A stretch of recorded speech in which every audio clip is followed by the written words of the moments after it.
Nós temos um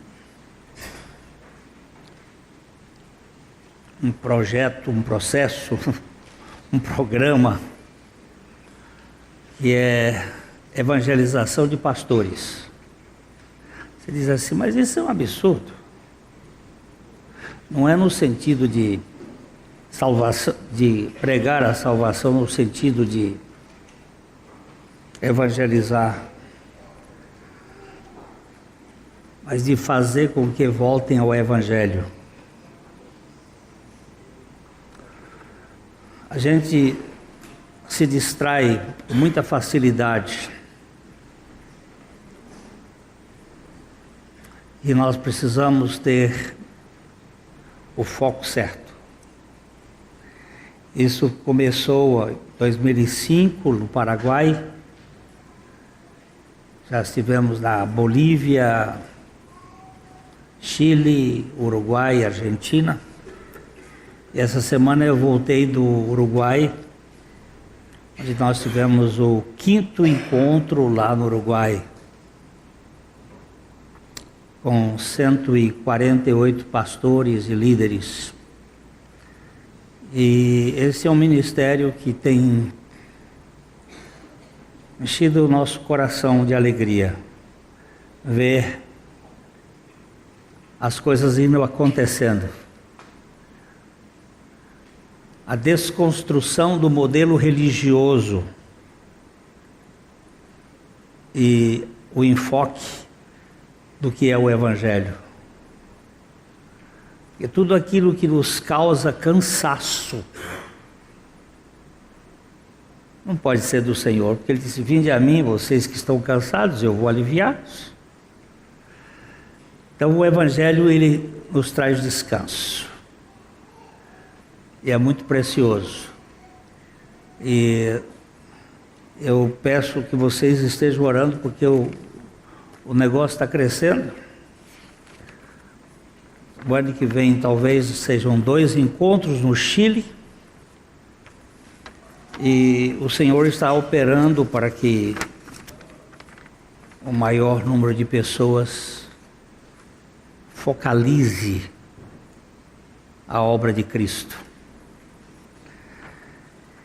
Nós estamos aqui desde 9/9/18, aliás, um pouquinho antes, sobre a sã doutrina, ou as doutrinas da graça,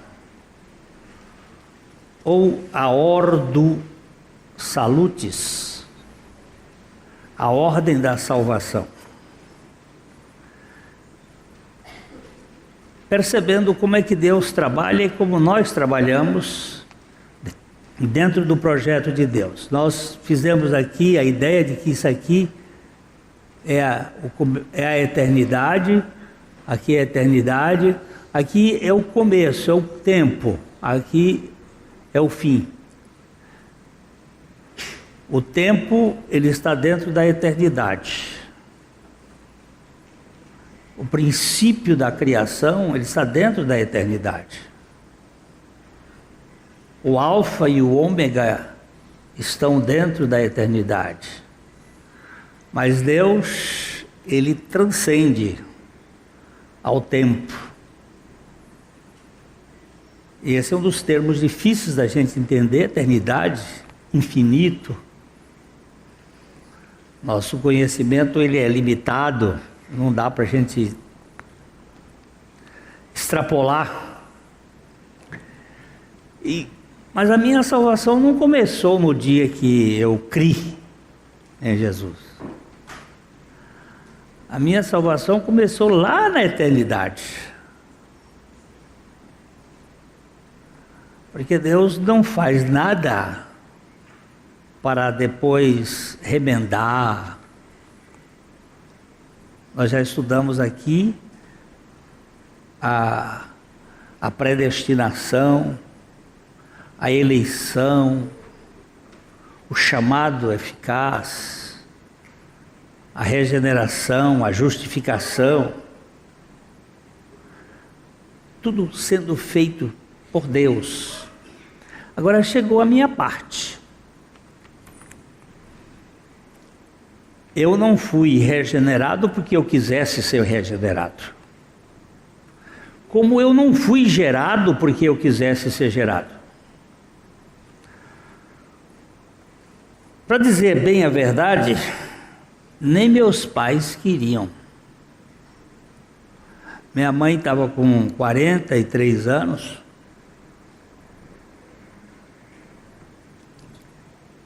Já tinha 6 filhos. Já tinha perdido 2. Chega. O encher a terra não era só para ela. Crescer e multiplicar, encher a terra. Mas eu apareci. Eu digo que esse é uma escolha fortuita.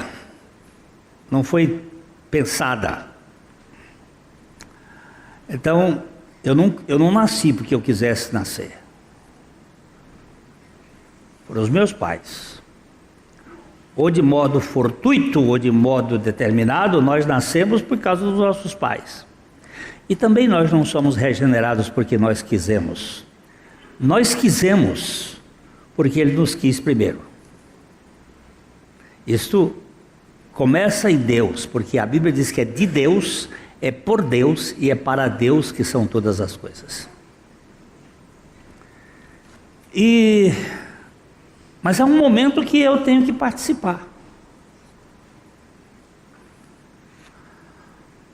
Eu estou falando muito dos netos, porque eles são hoje ilustrações vivas.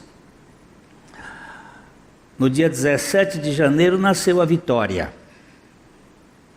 Ela nasceu completamente analfabeta, ignorante, sem reação de coração para coração.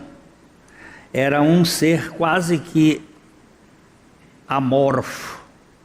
Chorava, mas não tinha nenhuma relação conosco. Mas à medida que nós vamos nos revelando, ela vai correspondendo. E agora já tem aquelas coisas gostosas, aquelas respostas. Mas partiu daqui para lá, para vir de lá para cá.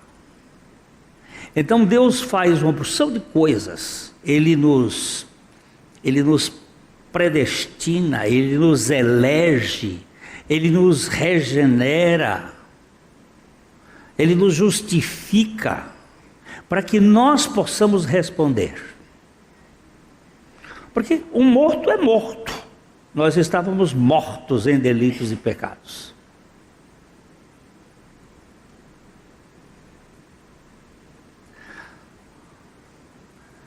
Vamos pedir 4 homens aqui agora. 4 homens. Por favor, 4 homens. Está faltando homem nessa sala aqui?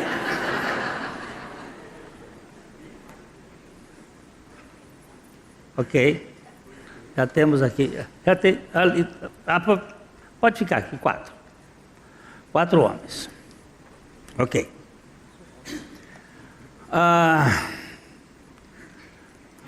Você vai ser o espírito. Você vai ser a alma. E você vai ser o corpo. Aliás, a sua cor é a cor de Adão. Essa era a cor de Adão. Adão não era branco, não. Ele era vermelhão assim. Aqui é Deus. Deus criou o homem tricotômico. Fez o corpo do pó, soprou o espírito, a vida, e o homem tornou-se uma alma vivente. Então, aqui existia Deus e o Espírito olhando para Deus. O Espírito se comunica com Deus e Deus com o Espírito. Quando a alma precisa de uma relação com o Espírito vira para a alma vira para o Espírito, ela tem a revelação de Deus aqui, e ele aqui olha para cá, e o corpo, não, o corpo sempre olhando para fora. O corpo não olha, o corpo está sempre olhando para fora. A comunicação da alma para o corpo via mente, ele olha para o mundo, para a terceira dimensão. Tá? Então aqui há uma dança entre o espírito e a alma, que era a comunicação. No dia que o homem pecou, Deus virou as costas para o homem. O espírito, mesmo olhando, ele está morto para Deus, ele não tem relação com Deus, porque o texto de Isaías que diz que o Senhor, por causa do pecado, ele virou as costas. Procura Isaías 59:1 aí. O homem não tem comunhão com Deus, ele está morto. Morto significa desligado, não tem comunicação, não tem vida espiritual nenhuma. Eis que a mão do Senhor não está encolhida para que não possa salvar, nem surdo o seu ouvido para que não possa ouvir, mas as vossas iniquidades fazem separação entre vós e o vosso Deus, e os vossos pecados encobrem o seu rosto de vós, para que vos não ouça. Aqui está o sentido de que aquilo que aconteceu com Jesus na cruz, meu Deus, por que o Senhor me virou as costas? Por causa do meu pecado. Então aqui nós temos um Deus de costas virada para o homem, o espírito do homem desconectado, a alma humana passa a ter a primazia e ela comanda o corpo, os instintos aqui para fora, mas o homem está completamente alienado.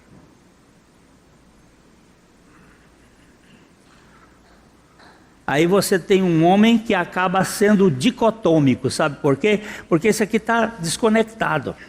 Ele só comunica com Deus. O espírito só comunica com Deus. Entendeu? Aí fica o homem fica dicotômico, fica só alma e corpo, e os dois ficam brigando entre si. Os desejos e os instintos. Eu quero fazer isso, não consigo. Aquilo que eu não quero, eu faço. Aí aquela guerra universal. Não há descanso. Aí vem Jesus. Jesus pega o espírito, tem um espírito, tem uma alma e tem um corpo, ele é humano. Ele vai lá na cruz e resolve a questão. Assume o pecado do pecador. Morre a morte do pecador. Aí ele vem aqui e diz assim: Pai, está satisfeito? Eu carreguei tudo dele. Aí ele pega aqui esse espírito e vivifica o espírito, dá vida ao espírito, volta a ser, e ele garra o espírito, nunca mais sai dele. Porque ele disse: eu virei e farei nele morada. Agora, espírito, você não sai mais daqui nunca. E ele é o intercessor aqui entre nós. Aí a alma vai encontrar significado e vai começar o processo da salvação da alma, que vai refletir no corpo. E esse corpo vai ficar mais sadio. Vai crescer mais. Então este é o processo redentivo. Deus foi satisfeito na sua justiça por causa de Cristo. Cristo passa a ser o intermediário entre Deus e o homem. Anula todo o pecado do homem. E agora começa o processo da salvação. Aqui eu começo a responder. Arrependendo-me de quem eu era. E crendo no Senhor que me salvou. Ok? Muito obrigado por vocês fazerem esse teatro aqui. Vamos lá. O que é arrependimento?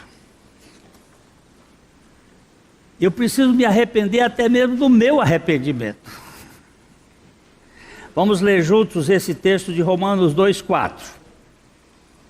Desprezas tu a riqueza da sua bondade, tolerância e longanimidade, ignorando que a bondade de Deus é que te conduz ao arrependimento. A bondade de Deus é que te conduz ao arrependimento. E a bondade de Deus... qual é a bondade de Deus? É Cristo. Porque Deus amou o mundo de tal maneira que deu o seu Filho unigênito. Aquilo que há de mais perfeito em bondade, porque bondade, bom um que é Deus. A bondade de Deus revelada a nós é Cristo. A mensagem de abertura do profeta João Batista, que serviu de arauto a Jesus, foi: arrependa-se, pois o reino dos céus está próximo. Seu chamado ao arrependimento foi um apelo urgente aos pecadores. Ninguém que se recuse a arrepender-se pode entrar no reino de Deus. Ninguém que se recuse a arrepender-se pode entrar no reino de Deus. O arrependimento é um requisito sine qua non para a salvação. Sine qua non é uma frase, é uma expressão latina que significa sem a qual não. Não existe possibilidade. Não há possibilidade de uma pessoa entrar no reino de Deus sem arrependimento. Nas Escrituras, o arrependimento significa sofrer uma mudança da mente. E esse câmbio de mentalidade não é uma mera troca de opiniões menores, mas de toda a direção da vida de alguém. Envolve uma mudança radical do pecado gerando uma atitude de inclinação total em relação à pessoa e obra de Cristo Jesus. É total, meu irmão. Não é uma mudancinha. Eu antes bebia cachaça, agora não bebo mais. Isso aí é bobagem. Eu antes fumava, agora não fumo mais.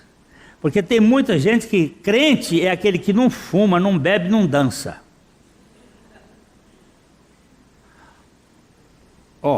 Eu não fumo.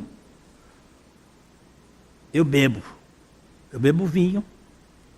Eu bebo. Então não sou crente. E não dança, e eu lamento não dançar. Se eu soubesse dançar. Eu já conheço os anjos nos céus dançando. Mas eu não sei dançar. Eu sou tão duro que faz gosto ver eu tentando dançar. Mas crente não é esse. Crente é aquele que crê que Jesus Cristo é suficiente para a sua vida. Mas nós criamos regras. Crente não tem... Mulher crente não corta o cabelo. Pronto. Ou então não usa calça comprida. Vocês já viram por algum lugar isso aí? Aí crente não tem. Se você é crente, você não faz isso. Aí nós criamos comportamentalismo. Nessa condição, apenas uma coisa pode nos ajudar: olhar sempre para Jesus Cristo. Arrependimento e humilhação diante dele e depois continuar firmemente a manter nossos olhos nele. Robert McCain dizia o seguinte: o brilho do sol é sempre mais doce depois que conhecemos as sombras. Você sentirá essa mesma mudança ao voltar-se para Jesus. Quando você entra num buraco, como nós entramos lá em Concepción, no Chile, onde as pessoas entravam 5 horas da manhã e saíam depois que o sol se punha, os mineradores, e anos a fios buscando carvão lá dentro, eles ficavam cegos muito rapidamente. Passavam a vida toda. Trabalhava de domingo a domingo.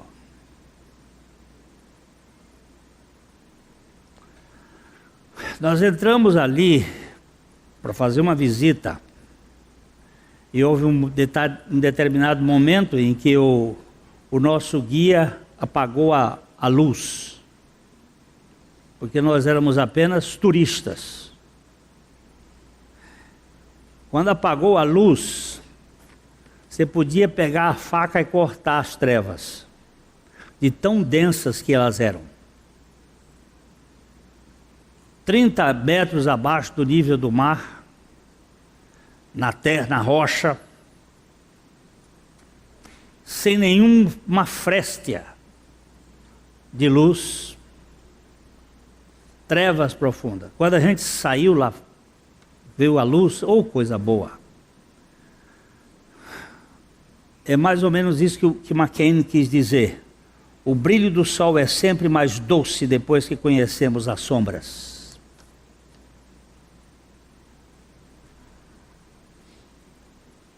Não existe coisa melhor do que você saber que não há mais nenhuma condenação sobre o seu pecado, porque você está em Cristo Jesus.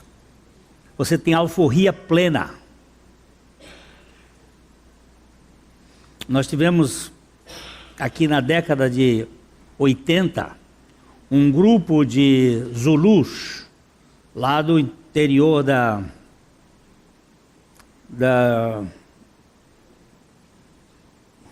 Goiás, Tocantins, do estado de Tocantins, que não sabiam que a princesa Isabel tinha assinado a lei da libertação dos escravos. Eu estou falando um século depois. Um século depois, eles viviam naquela comunidade que é a ignorância, sem saber que eles eram livres. Tem muita gente que o Deus desse século cegou o entendimento deles para não ver que a luz do Evangelho já foi resplandecente no rosto de Cristo e que nós não temos mais condenação. O arrependimento é uma realidade espiritual da nova criatura. Assim como o nojo pelo podre e fétido é comum ao ser humano natural e normal. Não é qualquer ser humano natural e normal. Eu não estou falando aqui de doença mental. Eu não estou falando aqui, por exemplo, de aqueles que têm relações sexuais com mortos, necrófilos.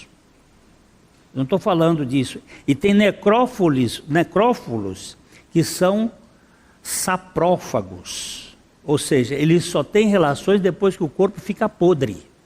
Eu não estou falando de anormalidade, mas de um modo geral. A criança, quando sente um podre, ela já começa a fugir. É natural isto. O podre causa asco. Na criança, na criança normal. E o pecado causa asco no regenerado. Aquele que foi regenerado vai sentir nojo do seu pecado. Ainda que ele peque, ele vai sentir nojo. Sempre que Deus dá vida espiritual, Ele dá arrependimento para as novas criaturas abominarem o pecado.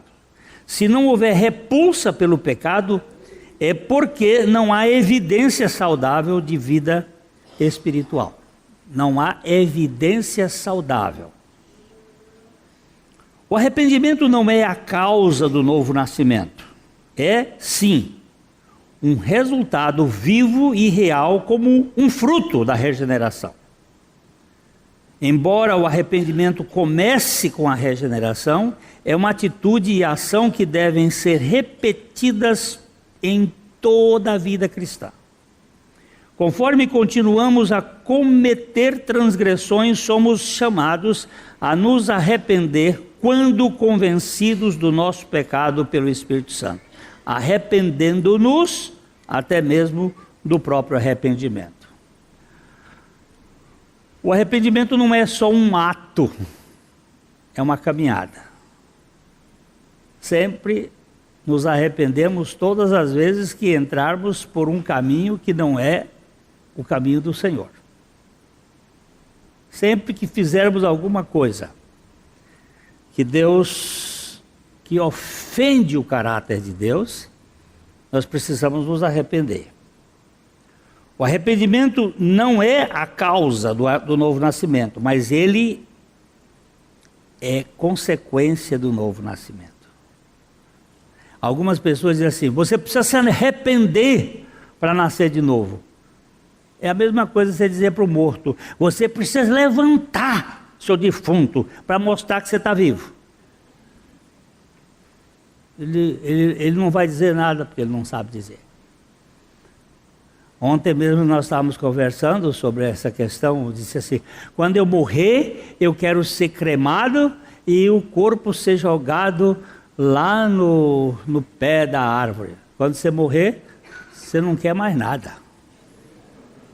Quando eu morrer, eu quero. Não, você quer agora. Mas quando você morrer, você não quer mais nada. Você para de besteira.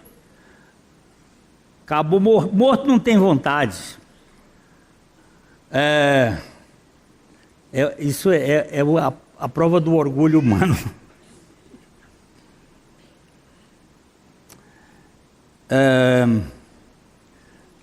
Na vida cristã, o arrependimento não é tanto do que se faz, ainda que isso seja indispensável, mas acima de tudo do que se é, pois ele tem a ver com a rebeldia obstinada e a incredulidade persistente. Precisamos nos arrepender de nossa autodeterminação. Olha, depois que você chegar em casa, se quiser, veja este artigo que está na frente do boletim. Quando Ambrósio, no 4º século, ele vai dizer: se você for um incrédulo quando morrer, Cristo não terá morrido por você. Se você for um incrédulo quando morrer fisicamente, Cristo não terá morrido por você. Porque Jesus veio e disse assim: porque Deus amou o mundo de tal maneira que deu o seu Filho unigênito para que todo aquele que nele crê não pereça, mas tenha a vida eterna. É para o que crê. Se você morrer e não crer nele, pois então Cristo não morreu por você. Nós precisamos nos arrepender de nossa autodeterminação, de nossa arrogância, de nossa autoconfiança, do nosso autocontrole, no sentido de que eu que comando as coisas. Não, eu tenho que me arrepender disso para depender de Deus. Ontem eu estava conversando com um casal querido que está enfrentando alguma luta com sua família, e eu estava lembrando de uma postura do Watchman Nee, no livro dele, A Vida que Vence, quando ele diz que certas orações inquietantes, certas orações fervorosas podem significar falta de confiança. Quando você fica no pé de Deus e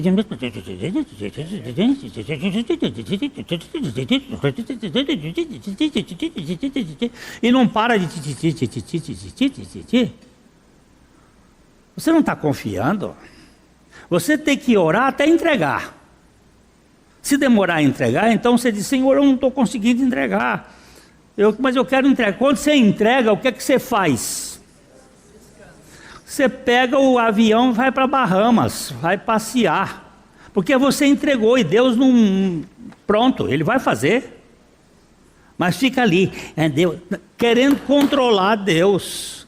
querendo dizer, Deus, eu sou da turma do sindicato dos trabalhadores e estou aqui na porta dessa fábrica, enquanto o senhor não atender e fica batendo panela. É uma oração inquietante, que não descansa. Oh Senhor,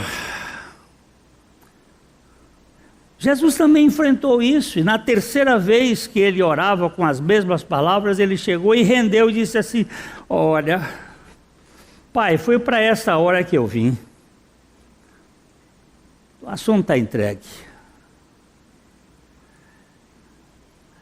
E nós precisamos entregar. Os teólogos fazem uma distinção entre dois tipos de arrependimento. O primeiro é chamado de atritio, ou atrição, ou atrito. O atrito é o tipo aparente ou falso arrependimento. Envolve remorso causado pelo medo da punição ou pela perda da bênção. Quando o sujeito é apanhado com a boca na botija e ele começa a chorar, aquilo não é propriamente arrependimento. Ele não sente, ele não percebe que ofendeu a Deus, é que ele perdeu algum privilégio. Esse foi o tipo do arrependimento de Esaú, que ele demonstrou em Gênesis 27, aqui está o texto todo, mas pega o verso 38, só o 38, Gênesis 27, 38, vamos colocar aqui.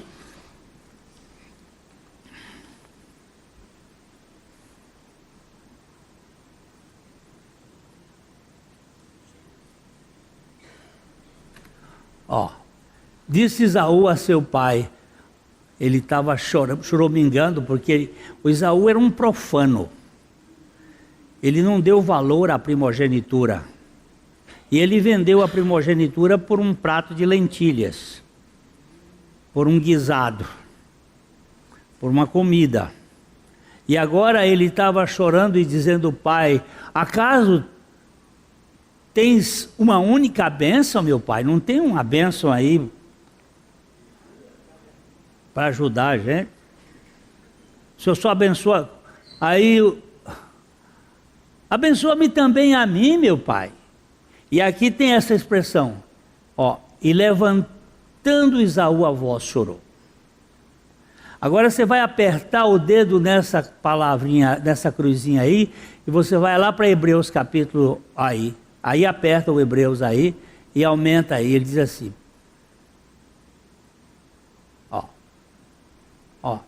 pois sabeis também que posteriormente, querendo herdar a bênção, foi rejeitado. Está falando de Esaú, pois não achou lugar de arrependimento, embora com lágrimas o tivesse buscado. Mas ele chorou por quê? Chorou porque perdeu o direito, chorou porque foi apanhado, chorou porque ele não ganhou aquilo que ele gostaria. É um arrependimento egoísta. Esse chamado arrependimento de atrito. Gerou um atrito que gerou aquele... Puxa vida! Todo mundo pensava que eu era... E eu agora todo mundo está sabendo quem eu sou. Aí fica chato demais. Se eu não mostrar que eu estou contrito, não está. Vamos para frente aqui um pouquinho. Ele diz assim: ele não se arrependeu porque pecou, mas porque perdeu o direito de primogenitura. Atrito, então, é o arrependimento motivado por uma tentativa de anular o ingresso no inferno ou evitar o castigo que se avizinha. O arcebispo de Paris, no século XVII, François Fenelon, ele disse assim: nosso orgulho sente desgosto pelas nossas falhas e muitas vezes confundimos esse desgosto com o verdadeiro arrependimento. Aí você vê aquela cara de Madalena arrependida, assim, aquela cara. Ah, você está arrependido? Ah, eu estou. Não é arrependimento, é divórcio, é remorso. Não é divórcio, não, é remorso. É remorso. Não teve arrependimento. Agora, alguém falou sobre o falso arrependimento assim: muitas pessoas que parecem arrepender-se são como marinheiros que lançam ao mar seus pertences em uma grande tempestade, ansiando novamente por eles quando chegar a bonança. Joga tudo porque aquilo vai ser jogado na praia, então eu vou pegar de novo tudo aquilo. É o arrependimento querendo levar alguma vantagem depois. Eu me arrependi, mas... não é? Agora, a contrition, ou a contrição, por outro lado, é o verdadeiro arrependimento divino. É genuíno. Inclui um profundo pesar por ter ofendido a Deus, sim. Não é porque eu perdi alguma coisa, é porque eu ofendi o caráter de Deus. Este é arrependimento. A pessoa contrita verdadeiramente confessa aberta e plenamente seu pecado, sem tentar desculpá-lo ou justificá-lo. Esse reconhecimento do pecado é associado à disposição de restituir algo a alguém sempre que houver necessidade e também uma decisão de se afastar do pecado. Eu vou contar. Eu sempre fui ladrão, desde menino. Eu aprendi a roubar dos meus pais. Se usa um termo mais técnico, que é cleptomania, né? Assim, uma ideia mais bonita.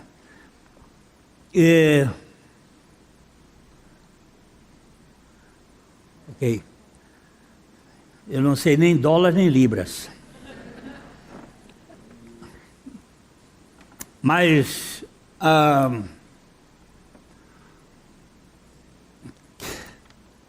eu fui me especializando em roubar. Quando o Senhor realmente me tratou, ninguém soube. Ninguém me viu roubando, mas eu roubei. E quando o Senhor me tratou, eu fui ao Colégio Batista no Rio de Janeiro e confessei que eu era ladrão. E que eu queria restituir aquilo que eu tinha roubado. Isso é arrependimento. Isso não é remorso. Ninguém soube. É isso que aconteceu, por exemplo, com Zaqueu, quando ele disse, naquilo que eu não gosto daquela tradução, se, desde que eu já roubei alguém, eu restituo 4 vezes mais. Mas isso é o Espírito de Deus que tem que tocar no coração da pessoa. Não se trata de um negócio feito no muque. Tem que ser feito pela graça de Deus. Porque você se torna liberto do seu maior adversário, do seu maior inimigo. O seu maior inimigo é você mesmo. Você precisa ser liberto dele. Eu preciso ser liberto dele.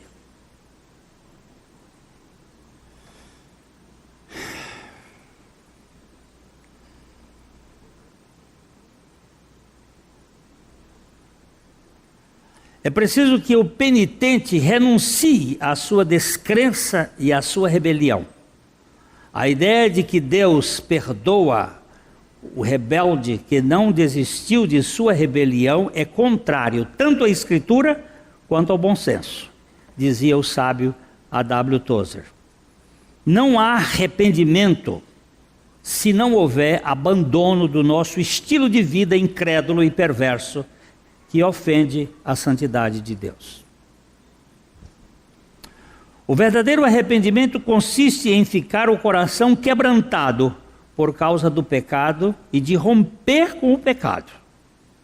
Na contrição real e humilhação envolvendo a vida de quem se arrependeu, bem como verdadeiro dessabor com a prática do pecado. Este é o espírito de arrependimento que Davi exibia na poesia do Salmo 51, quando ele disse: cria em mim um coração puro, ó Deus, e renova em mim um espírito inabalável.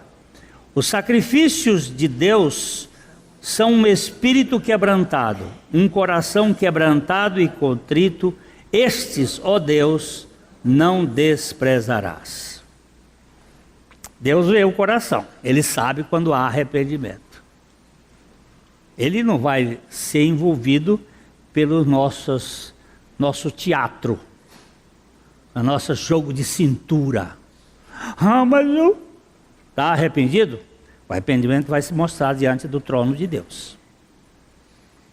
Quando o arrependimento é demonstrado diante do trono de Deus, num espírito de verdadeira contrição, Deus sempre promete perdoar-nos e restaurar-nos à comunhão com Ele realmente. O 1 João capítulo 1, verso 9, ele diz: se confessarmos os nossos pecados, Ele é fiel e justo para nos perdoar os pecados e nos purificar de toda injustiça. O teólogo Augusto Strong ensinava que o homem arrepende-se de verdade somente quando aprende que o pecado o tornou incapaz de arrepender-se, sem a operação da graça renovadora de Deus. Olha que frase, olha que frase.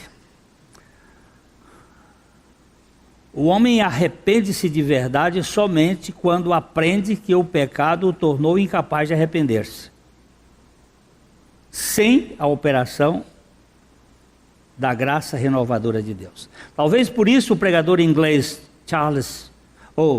George Whitefield insistia que nós precisamos até mesmo nos arrepender de nosso arrependimento humano e lavar as nossas lágrimas no bendito sangue do nosso Senhor Jesus Cristo.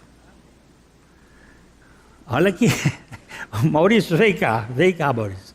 Conta uma coisa para nós aqui desse texto, de que você viu aí. Eu vi você mexendo a cabeça ali. Eu achei muito pesada essa fala dele aí. Muito pesado isso. Você tem que se arrepender do próprio arrependimento e lavar as nossas lágrimas no bendito sangue do nosso Senhor Jesus Cristo. Porque às vezes essas lágrimas é lágrima de remorso. É lágrima porque eu fui pego. E não... Isso aqui para mim eu fiquei pulando ali mesmo. O sangue do Cordeiro, lavar essas lágrimas, essa falsidade. E quando a gente fala de arrependimento, a gente pensa logo em bandido, em pessoa. Mas arrependimento, Jó vai dizer: eu me arrependo e me abomino no pó e na cinza.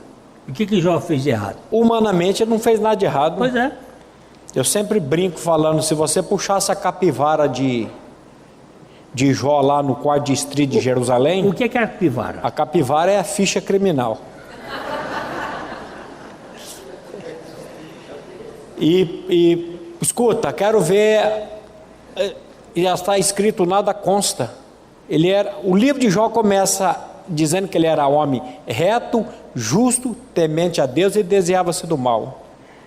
Humanamente, Jó não tinha do que se arrepender, pelo contrário, ele só tinha que se orgulhar da justiça dele.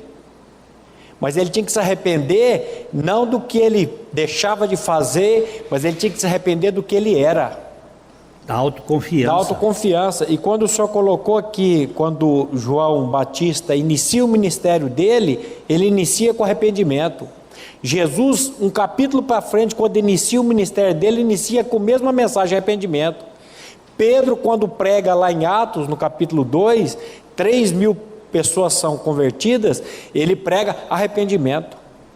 E quando eu vejo Pedro dizendo no capítulo 3, versículo 9, que não retarda o Senhor a sua promessa, ainda que muitos a tenham por tardia, pelo contrário, ele é longânimo para convosco, não querendo que ninguém pereça, mas que todos cheguem ao pleno arrependimento. Aí eu fico olhando para esse texto e pensando, o Senhor não voltou ainda? Porque você está precisando se arrepender, meu irmão, ou eu estou precisando me arrepender realmente? E às vezes a gente pensa, eu me arrependi lá em 1900 e tal, mas o arrependimento é...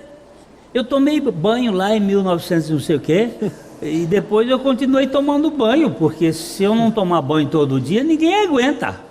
Nós chegamos numa igreja lá visitando naquelas catedrais, eu não sei se foi em Worms, uma catedral... Não foi em Worms, foi uma catedral na França. E quando nós entramos na catedral assim, tinha aquelas portas, que tem uma porta do frio, depois a outra, que entramos naquele negócio assim, a vontade foi voltar. Naquele tempo meu olfato ainda era bom, porque ali tinha um homem que fazia pelo menos uns 50 anos que ele não tomava banho. Tá doido. Com a mesma roupa, aquela roupa suja, ele pedia esmolas ali. Não houve nenhum dos visitantes que aguentou passar por aquela porta, voltou, entrou por outra, porque era insuportável.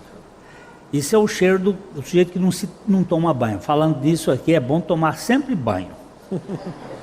Agora, e também confessar, não é? Sim. Confessar, porque ele é fiel e justo para nos perdoar os pecados. O arrependimento contínuo, é contínuo. Porque a confissão vai levar à purificação.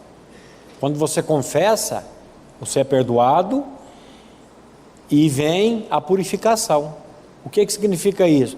Que se nós não confessamos nossos pecados a Deus, a gente vai continuar naquela, porque não vai existir a purificação. E é o que o Senhor está dizendo aí, agora é a parte prática.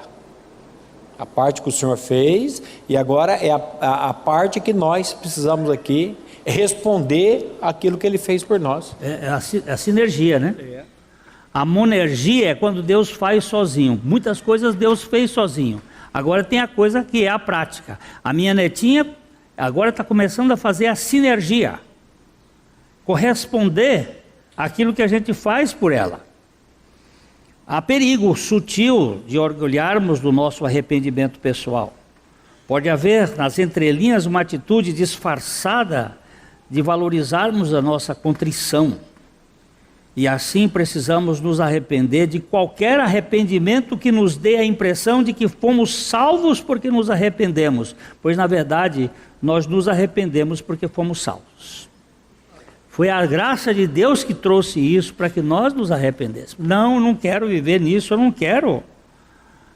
Meus instintos me puxam para adulterar, mas eu não quero viver nisso, e o Senhor é poderoso para me libertar disso. Meus instintos puxam para mentir, mas eu não vou mentir, não é porque o Senhor é poderoso, me dá condições. Eu estou confiando no Senhor, não estou confiando em mim. Em mim eu sou inconfiável, mas o Senhor é poderoso para nos sustentar. O Espírito Santo nos assegura pelo apóstolo Paulo que é Deus que nos conduz ao arrependimento. Portanto, não se trata de nenhuma postura do homem natural, mas da contrição da nova criatura, uma vez que vem de um coração transformado pela graça. A fé que recebe a Cristo precisa ser precedida do arrependimento que abandona o pecado, além de rejeitar a autoconfiança. Não há lugar para o velho Adão na família de Abba. Por isso, precisamos nos arrepender de quem éramos, tanto quanto do que fizemos. Muitas vezes nós damos só a ênfase no arrependimento do que fizemos, e não do arrependimento de quem somos. O nosso orgulho está lá, como disse o Maurício. O Jó dizia assim: A minha justiça me apegarei e não alargarei, não me reprova a minha consciência por qualquer dia da minha vida. Olha só que arrogância. E ele ainda chega a dizer assim: eu sou justo e Deus procura em mim motivos para me acusar. É um cara arrogantezinho, viu? Mas ele se arrependeu no pó e na cinza da sua autoconfiança. O arrependimento é uma concessão divina ao seu povo por meio da morte e da ressurreição de Cristo Jesus. Foi através do sacrifício de Cristo que o arrependimento se tornou possível. Atos 5:31 nós lemos: Deus, porém, com a sua destra, o exaltou a príncipe e salvador, a fim de conceder a Israel o arrependimento e a remissão dos pecados. Uma vez eu estava conversando com uma pessoa falando sobre o arrependimento como um dom da graça de Deus, e líamos esse texto, ele virou e disse assim: mas aqui ele deu só aos israelitas, ao Israel. Eu digo: calma, Tiquinho, só espera mais um tiquinho que nós vamos chegar no outro texto.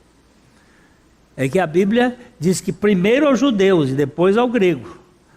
Mas a mesma Bíblia que diz que foi para com Israel, diz também que foi para o gentio. Sabemos que o arrependimento não foi concedido apenas a Israel, mas também aos gentios que creram no Senhor Jesus. Vejamos o que as Escrituras mostram isto aqui em Atos 11:18. E ouvindo eles estas coisas, apaziguaram-se e glorificaram a Deus, dizendo: logo também aos gentios foi por Deus concedido o arrependimento para a vida. Deus concedeu o arrependimento. Deus não concede remorso, Deus concede arrependimento.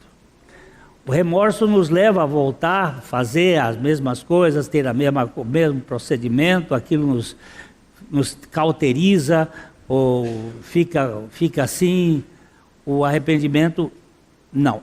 Você pode ter o atrito, como o caso de Davi, ele teve o atrito, quando o profeta Natan disse assim: tu és esse homem?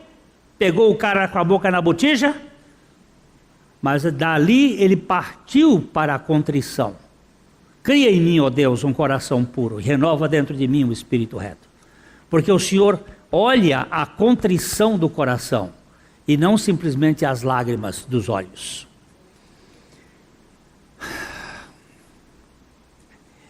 Inspirar oxigênio é tão necessário para a nossa saúde como expirar gás carbônico.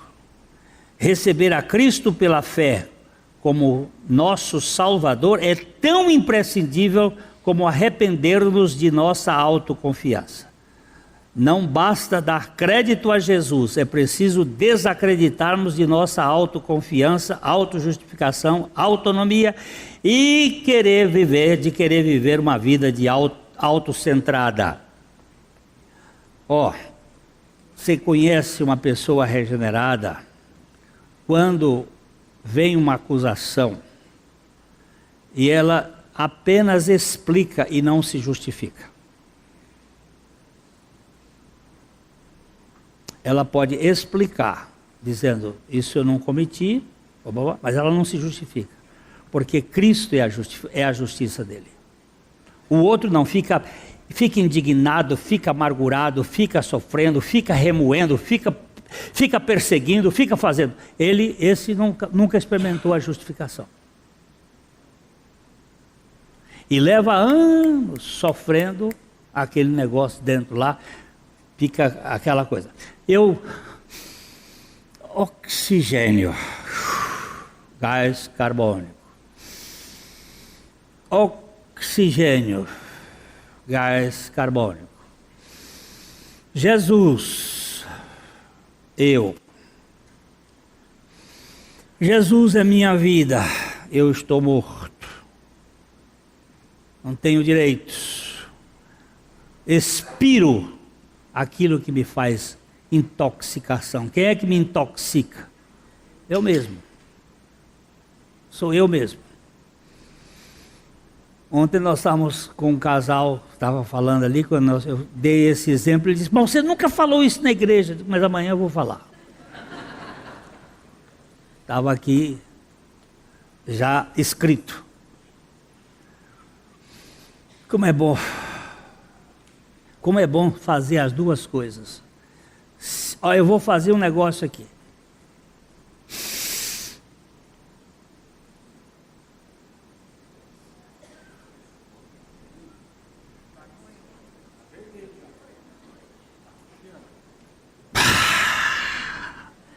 Se eu segurar mais tempo, tem gente que se mata isso, não tem? Tem gente que faz isso. Segura o ar para se matar e... Você nunca viu falar? Como é que chama? Segura o ar e se mata. É muito difícil, mas tem gente que faz isso. Tem até os caras do Tibete lá, que param de respirar e ficam tempos. Eu tenho um nome que eu não me lembro agora. Fica com ar no peito. Tem gente que não, morre afogado sem entrar água no nariz.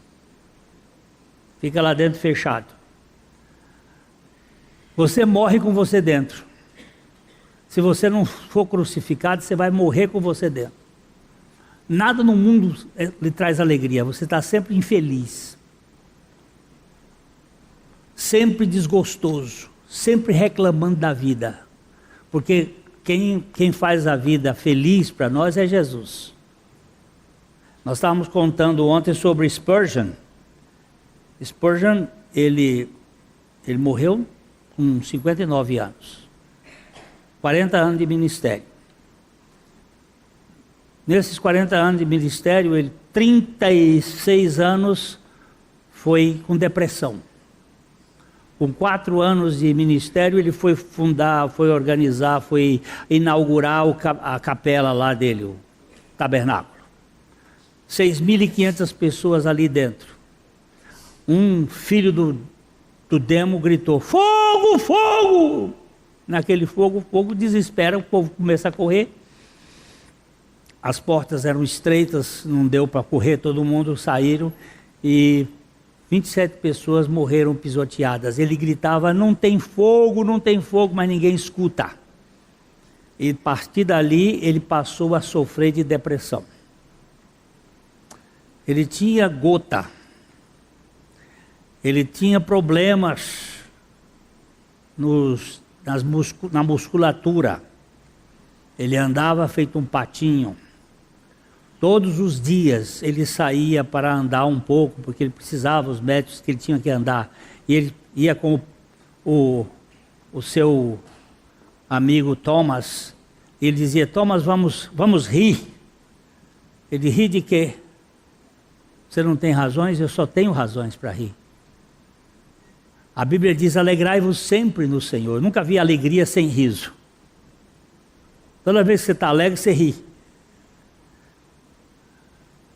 Quando você está alegre, você ri. Então ele começava a dar gargalhada. Mas de que você está rindo? Estou rindo da grande salvação que eu tenho. Eu estou rindo do perdão dos meus pecados. Eu estou rindo porque eu sou aceito por Cristo. Pergunta se você já viu ele reclamar pelas dores que tinha. Uma ocasião ele chegou na igreja e disse, eu não dormi essa noite, eu estava muito cansado, foram muitas lutas, e, irmão, para pregar hoje no meu lugar, hoje eu não tenho condições de pregar. E ele saiu e foi para uma igreja metodista que ficava ali perto, e sentou no meio dos irmãos lá, e ninguém ouviu. E o pastor, naquele dia, não tinha preparado o sermão e resolveu pegar um sermão de Spurgeon e pregar. E ele pegou o sermão e começou a ler, e o Spurgeon ali. Quando terminou, o Spurgeon veio e disse, meu irmão, só Deus para fazer você pregar um sermão desse. Ele disse, pastor Spurgeon, esse sermão é seu. Ele disse, não, esse é do Espírito Santo. Eu escrevi esse sermão, mas ele é do Espírito Santo. E você hoje foi instrumento do Espírito Santo para me abençoar. Para um homem que não tinha vaidade, não tinha, você pegou meu sermão. Não, ele estava glorificando a Deus por isso. Era um homem alegre, Mas o problema dele, a mulher dele teve um filho. O segundo filho, ela nasceu morto e ela passou a ser paralítica porque teve um problema. Ficava numa cama paralítica, ele doente, com depressão, mas o homem saía alegria pelos poros. Por quê? Porque tinha Jesus. Agora, esse auditório aqui comigo, todos nós temos aqui um grupo bom, sai aqui na porta, já vai dizer assim, que calor. E não sei o quê, e as coisas não estão boas. E chega na comida e está insossa, o outro está salgado. E é só reclamação durante o dia todinho. Oh meu Deus, me livra de mim, Senhor. Me dá a condição de crer e viver de tal maneira que eu possa viver com... Deixa eu só terminar aqui, meu irmão. Inspira Jesus e expira você. Inspira Jesus e inspira você. Inspira Jesus. A regeneração é uma mudança existencial da vida. Não mais eu, mais Cristo. E o arrependimento é a mudança da mentalidade, desfocando-se do temporal e centrando-se no permanente. 2 Coríntios 4,18 diz assim: não atentando nós nas coisas que se veem, mas nas que se não veem, porque as que se veem são temporais e as que se não veem são eternas. É uma nova construção de pensar e de perceber a realidade. Arrepender é imperioso. Vamos deixar aqui alguns pensamentos sobre a urgência do arrependimento. O teólogo Thomas Adams, no século XVII, afirmou o seguinte: se deixarmos passar o tempo para nos arrepender, ficaremos arrependidos para sempre de termos deixado passar o tempo. O arrependimento, mais para frente vamos citar Agostinho, o arrependimento do inferno não serve para nada. Olha aqui o que ele diz: se deixarmos passar o tempo para nos arrependermos, ficaremos arrependidos para sempre de termos deixado passar o tempo. Não brinque com o tempo, pois o nosso tempo é hoje. Thomas Fuller, que também era do século XVII, ele entendia muito bem isso quando disse: nunca é cedo para se arrepender, porque não se sabe quão depressa pode se tornar tarde demais. Pode ser tarde demais. E Santo Agostinho pontuou: ainda que um arrependimento eterno manifeste-se depois desta vida, ele será inútil. Isto quer dizer que não há escape do inferno ao céu. Você vai ficar no inferno arrependido de não ter arrependido. É tarde demais. C.H. Spurgeon, que é esse que nós contamos muito, que era chamado o príncipe dos pregadores, ele percebia que pecado e inferno estão casados, a não ser que o arrependimento anuncie o divórcio. Portanto, não seja indolente, pois se o hoje de Deus é cedo demais para o teu arrependimento, teu amanhã pode ser tarde demais para que ele o aceite. Gritava no século XVII William Shaker aos ouvintes insensatos. Deus dá vida, da sua vida espiritual e fé por intermédio da palavra, e o arrependimento através da sua bondade, a fim de que, vivificados, nos arrependamos do pecado, crendo no Senhor Jesus Cristo. Pois aquele que prometeu perdão para os que se arrependem, não prometeu arrependimento para os que querem viver no pecado. Portanto, arrependa-se. Ok? Esse é o lado nosso da salvação. O outro lado que nós vamos olhar agora, daqui para frente, tem o lado de Deus e o nosso. Deus nos dá arrependimento para que nós nos arrependemos. Deus nos dá a fé para que nós creiamos. E assim nós vamos. Ok? A Livraria PIB Londrina procura selecionar cuidadosamente seus títulos e autores a fim de oferecer um conteúdo alinhado com o Evangelho de Jesus Cristo. bíblias, livros de teologia, devocionais, literatura infantil, biografias, comentários bíblicos e muito mais. Dispomos também de um acervo de CDs e DVDs das mais de 5.000 mensagens ministradas na Primeira Igreja Batista em Londrina. Visite a Livraria PIB Londrina e conheça ainda mais. Livraria PIB Londrina, de segunda a sexta, das 13h30 às 18h. Endereço na Avenida Paraná, 76A, próximo ao Calçadão, bem no centro de Londrina. Ligue para 3372-8921 ou acesse o site www.livrariapiblondrina.com.br.